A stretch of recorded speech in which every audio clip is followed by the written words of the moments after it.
El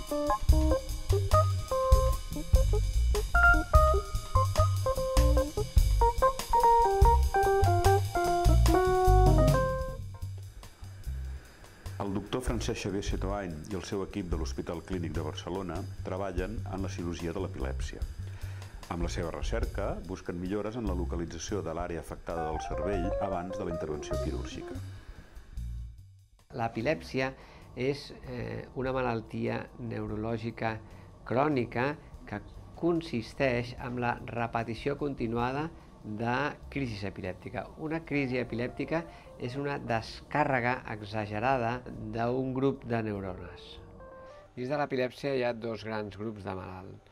Un grup de malalt té un tipus de crisi que són difuses en els dos hemisferis cerebrals. I aquestes crisis normalment tenen una bona resposta al tractament mèdic.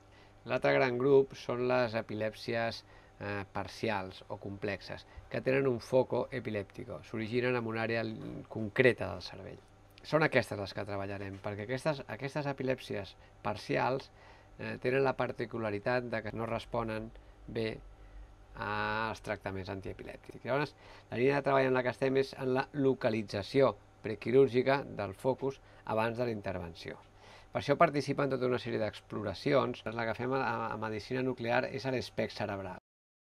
L'exploració del cervell amb l'espec cerebral permet visualitzar el focus causant de l'epilèpsia i així localitzar de forma més precisa la regió afectada per poder aplicar la posterior cirurgia. Per fer aquesta exploració, el que s'ha de fer és injectar un radiofàrmac, un producte que es fixa ràpidament en el cervell mentre el malalt té una crisi epilèptica. La dificultat que té aquest espec és el realitzar la injecció del traçador, perquè nosaltres no podem predir en quin moment aquest malalt farà una crisi epilèptica. Nosaltres com treballem? Treballem amb aquest espec ictal, que demostra l'augment de perfusió, el que la injecció del traçador es fa durant la crisi epilèptica. Hem de comparar sempre l'espec interictal amb un altre que fem al cap d'uns dies, que és l'espec interictal, l'espec que fem quan el malalt no té crisis.